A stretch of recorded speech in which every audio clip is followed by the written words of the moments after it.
All right, it is now 6 PM. Calling to order this regular meeting of the Finance Organization and Personnel Committee. Meeting is being broadcast live on the City of Keene YouTube channel and channel 1302.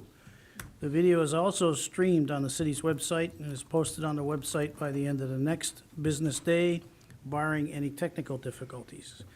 Copies of the printed agenda are available in the wall pockets just as you enter the meeting room. The public and other city councilors will be recognized to ask questions and make comments on the agenda item under discussion. After being recognized, all remarks are to be made through the chair. They'll not recognize an individual a second time until everyone who wishes has had a chance to speak.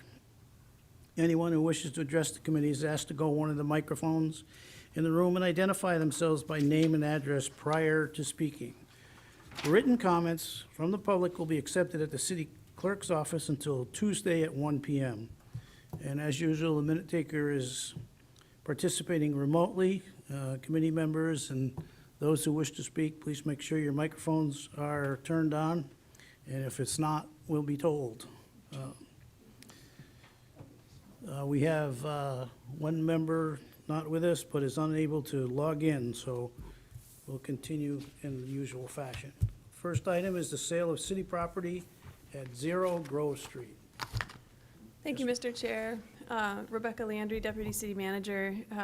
We have before you tonight a recommendation for really the sale and development of a property at 0 Grove Street, which is at the corner of Grove Street and Water Street, not the corner of Grove Street and Marlborough Street. I often get them confused, but Grove and Water Street. This is something that came about as we were discussing parcels of land that the city owned that might be something we could get out to sell and in support of the city's housing goals. So there is a list of properties that we've been keeping track of. Med Kuczynski is working on some of those as well, but this one in particular is before you tonight so that we can authorize the city manager to negotiate the sale and development of that property.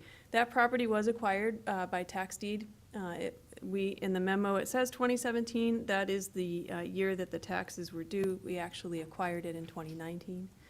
And the city attorney and the city assessor and the city manager and I have been talking about this property and looking into all of the particulars about what we can do with property that's acquired by tax deed. And so we are in you'll see in the motion that you have tonight that there is language there that helps us meet the requirements of RSA 8080, if I'm not mistaken. Just for a quick overview, this would be for the purchase of a vacant parcel at corner of Grove and Water. The idea here is for residential infill development. The purpose is the development of multiple residential units to meet the city's goal to expand housing capacity. It is a 0.11 acre vacant parcel. It's in the residential preservation zone. The cottage court development is a cottage court development would be permitted subject to obtaining a conditional use permit. So it is that recent cottage court development ordinance that gave us this opportunity to do multiple residential units on a parcel such as this. So I think that's it. The purpose of the RFP would be to enter into a contract with a developer who had the experience and financial capacity to undertake the project. Questions up here? Not interested, are you? We'll make you a deal. We could sell it for a good price. All right. If that's the case, we'll take a motion. Sure. I'll be happy to see something go there, because whenever I go by, there's people using it to skateboard or up to other activities. Move to recommend that the city council finds that it is within the public interest to authorize and authorizes the city manager to do all things necessary to sell as justice may require and through a public request for proposal process, a city property located at 0 Grove Street, parcel 585-057-000-000 and to negotiate and execute a purchase, sale, and development agreement or agreements for said property for purpose to include residential development. The authority to sell and to negotiate the required documents shall continue indefinitely unless rescinded, excuse me. Second. Okay, it's been moved and seconded. Any further discussion, members of the committee? Seeing none? Whoop, yes, ma'am. Yeah, I do have one question where it says development agreement or agreements. Why would it be agreements? It's such a small lot. It would only be like one purchaser, wouldn't it? We don't know. That's, the anticipation is probably, but we don't want to be in a situation where we have to consider other agreements that may be necessary for it, so it's best just sweep it in so we don't have to come back again. Okay, thanks. In that case, all in favor? It's unanimous. Thank you.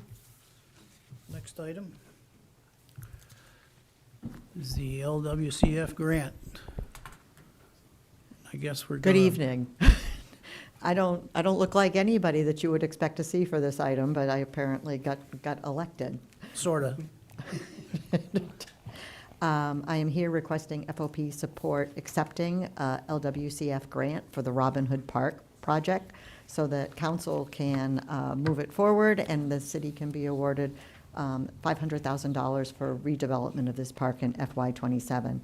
I think, as you know, redevelopment of the Robin Hood Park is a project that's been underway and we've been working on for a while. There's currently a conceptual planning process that's expected to, that's been completed, and we're going to be continuing to develop the plans as we move forward. The National Park Service has approved this Robin Hood project, awarding the city $500,000 grant with a 3-year execution window with opportunities for 1-year extensions if needed. The concept plan, developed with community input, was a driver for the grant, and our commitment to public process around this project helped us secure the full LWCF award. Our diligent efforts of city staff also should not go unrecognized. We have a group of folks that are very, very good at pinning down these types of dollars.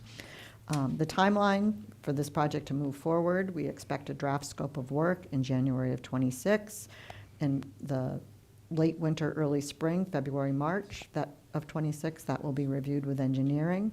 Purchasing will be working with bidding, and interviewing will occur in March of '26. And the project is expected to begin as the summer winds down in August of '26. Its purpose is to replace aging infrastructure while recognizing the diverse natural features of the park, including trails, pond, glacier boulders, and other items. The first year of the project will focus on the pool demolition and reconstruction, and as I think long awaited. The second year will encompass the rest of the park's redevelopment, and includes a new playground, pavilion, restrooms, multi-sport court, and additional parking and ADA compliance items. This is a project in the Capital Improvements Program funded in FY '27, and this grant is a component of the funding that we were hoping for, so I'd hope you move to accept it. Questions up here? So this is a finalization to that process that's gone on for quite a bit to get to this point, so we've been approved, and now this step 2 gives the authority for it to be accepted and then expended and go to governor's office and governor council. It'll still be a few weeks before the spigot opens, but this is it's a long process, but it's well worthwhile pushing to get it. Motion? Move to recommend that the city manager be authorized to accept, execute, and expend a Land and Water Conservation Fund Grant Round 34 award for $500,000 for the Robin Hood renovation project. Second. Okay, it's been moved and seconded. Any further discussion by the committee? Seeing none, all in favor? No one opposed. That's unanimous. Thank you. Chief?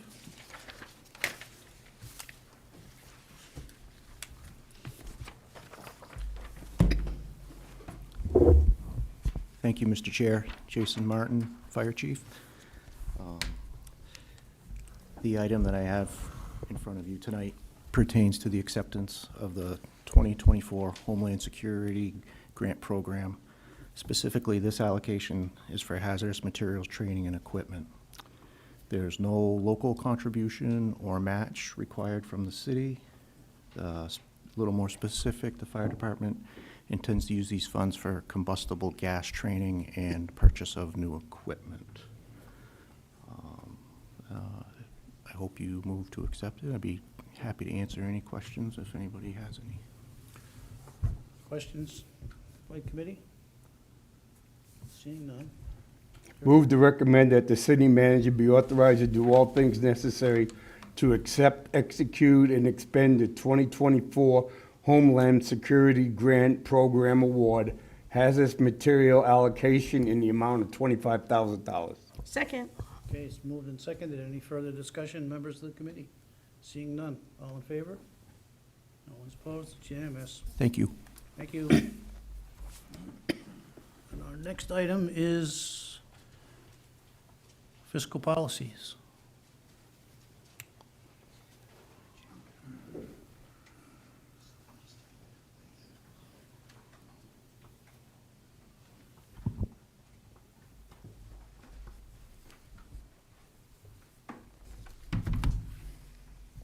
Good evening, Mr. Chair and members of the committee.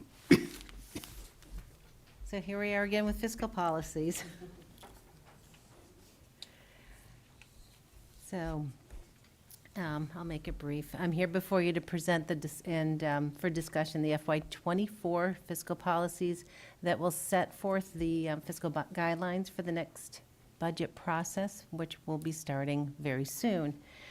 Fiscal policy resolution documents, this document sets the boundaries for which both the CIP and the operating budget will need to stay within to provide direction and incorporate the city council's goals and objectives. We use this as a decision-making tool that will help provide consistency and stability in the city's financial operations. And it's an essential component of long-range financial planning while taking into consideration the financial and economic impacts of taxpayers in the community.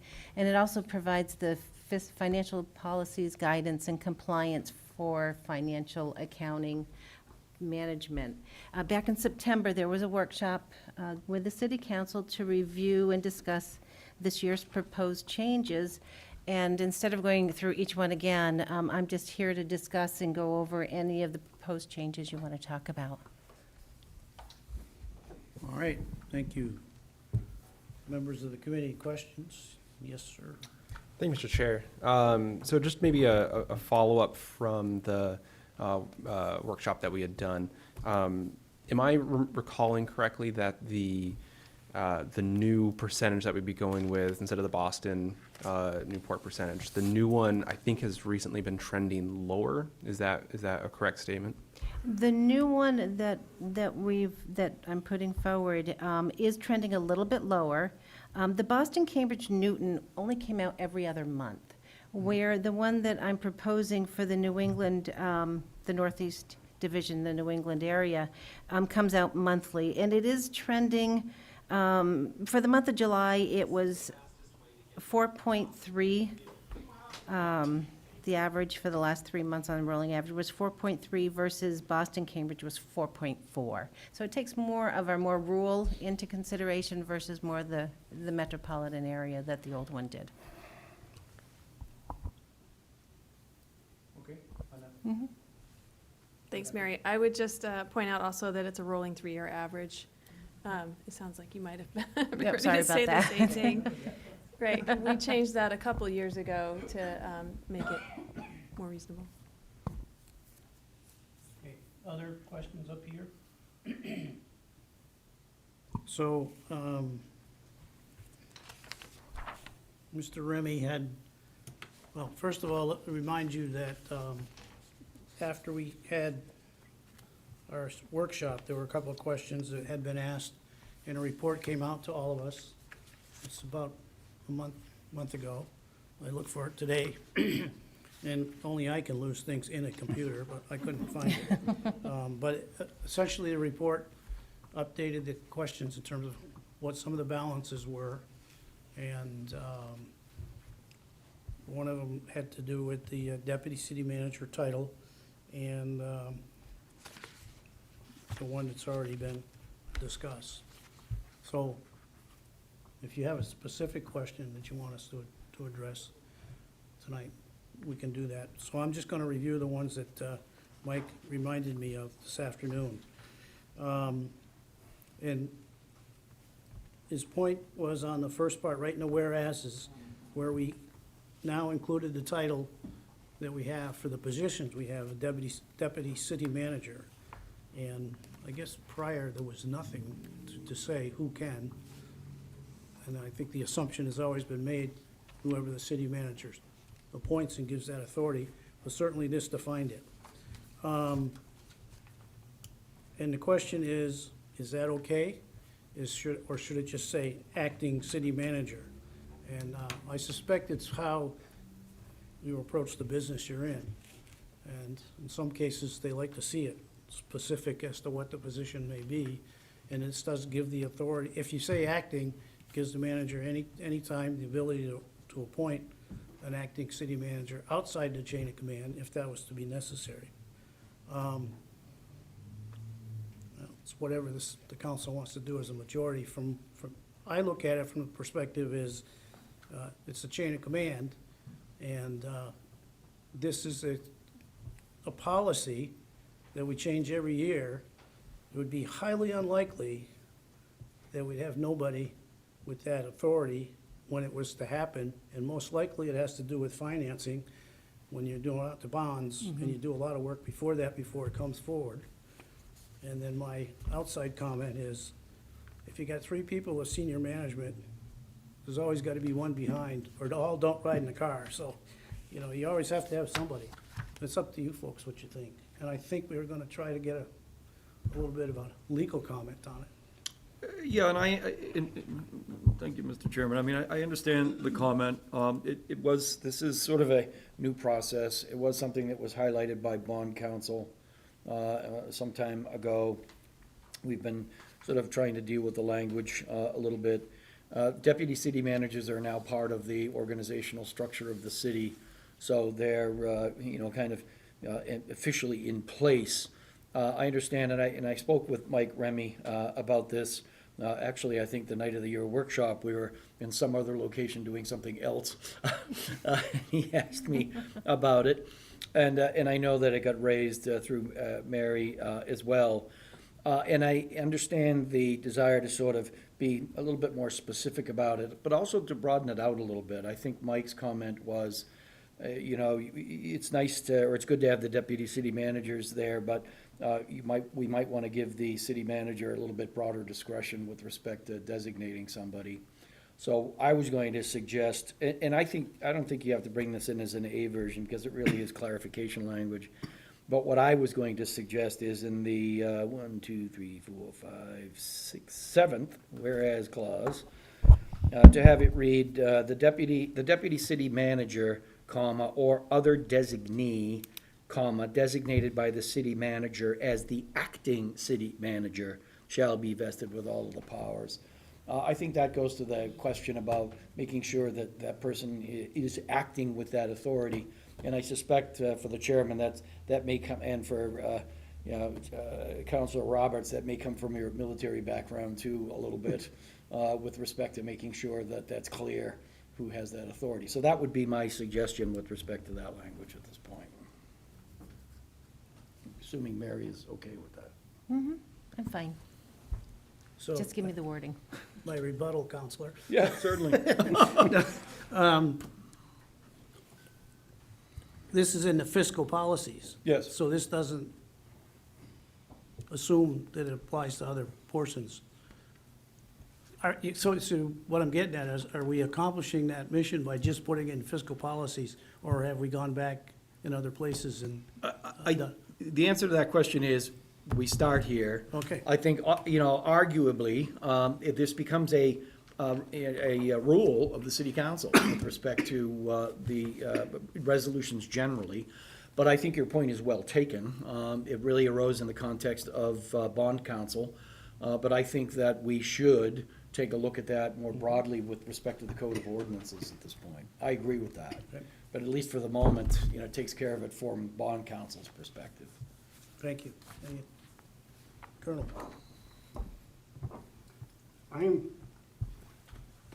not comfortable because maybe somewhere, we have a city manager, we have two deputy city managers, and then we're going to say, well, as a city manager, I'm going to come up in a situation where all three of us will not be here, and then I'll turn this over to someone I designate. And that, because if you got three people, the whole purpose is of, and I thought one of the things was, so we would always have someone here that was definitely in the chain of command that had the total legal authority to make any decisions. I don't disagree with that. Keeping in mind, remember, my common refrain is sort of, I'm the paperback writer, and I come to you with questions or being able to do the language the way people want it. It wasn't particularly my position to put in "or other designee." That seemed to be a request that was floating around out there. I think you can do it that way, but I agree with Councilor Roberts. I mean, to some extent, you have you have two other people who are designated, then that's what you do. But it's up to the council as to whether or not they want to do that. Okay, we'll address that when we try to get a motion to remain a minute. So the one other thing that Councilor Remy asked about was the section 4, item H. It talks about the competitive sale. This bond, when bond issues. It currently says the competitive sale or New Hampshire Municipal Bond Bank are the preferred methods of sales. However, negotiated sales may occur for current or advanced refunding or for other appropriated reasons. And he's wondering if we've covered all the bases to ensure that we're going to get the best cost here. We're going to get the best rate in this situation. It was my feeling that knowing the folks that are running finance and the city manager signing off on it, we'll be getting the lowest price. So where else could we go? So that's up for discussion, if anybody wishes to. Guess we're okay. All right, anything else that you would like to address on this recommendation? Is there anybody who wishes to amend the current language? Yes, sir. I would like to amend the, or other designees, that part. It's not in there yet. in there. It would have to be, Oh, good, Put in. good. okay. All right. Clause number 7, it's not, that language is not in there. The language that I proposed is. The language that I proposed is not in there. Okay. Okay. In that case, whose turn is it? Yes, ma'am. Move to recommend the adoption of Resolution R-2024-32. Second. All right, it's been moved and seconded, but I just remembered, I neglected to raise the issue of the monthly reports. Oh. You want to get into that, or you want to just leave it the way it is? And That's your choice. It's completely up to you. We can change the wording to monthly. There may have to be a little caveat that goes with it, or we can go with, whatever you want to recommend or the council wants to discuss and approve. Let's leave it as it's proposed before us. You can work with it, I know you will. All right. We good? In that case, all in favor? Anyone opposed? It's unanimous. Thank you very much. Thank you. That's the last one you're gonna do, maybe. Maybe, uh-oh. I'll watch.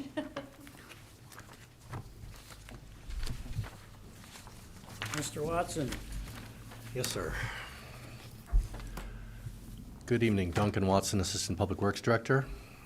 Here about Resolution R24-34. The history on this goes back to, way back to sometime around 2015, when our landfill gas energy system started to have some hiccups.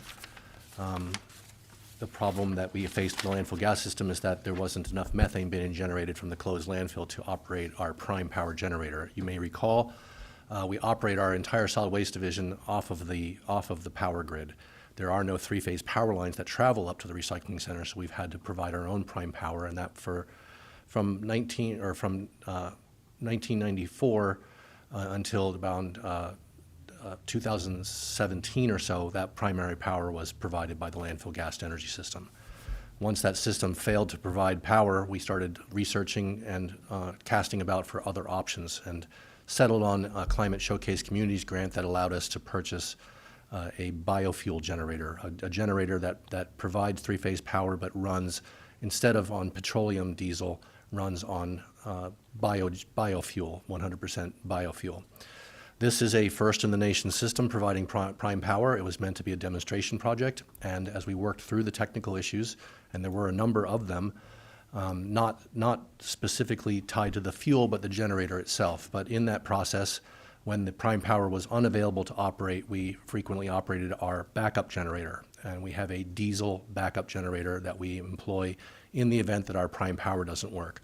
If we don't use that prime power or the backup system, we cannot process the recyclables from the facility. So therefore, we're sort of stuck in the water. The decisions were made at the time without realizing that we were violating some New Hampshire DES air permits with regard to the length of time that we ran our backup generator. It wasn't the emissions specifically, but it was the length of time that we ran the generator. And due to that, we ended up in negotiations with the state of New Hampshire, and that resulted in a consent decree where the city has agreed to pay a fine, which is listed in the resolution.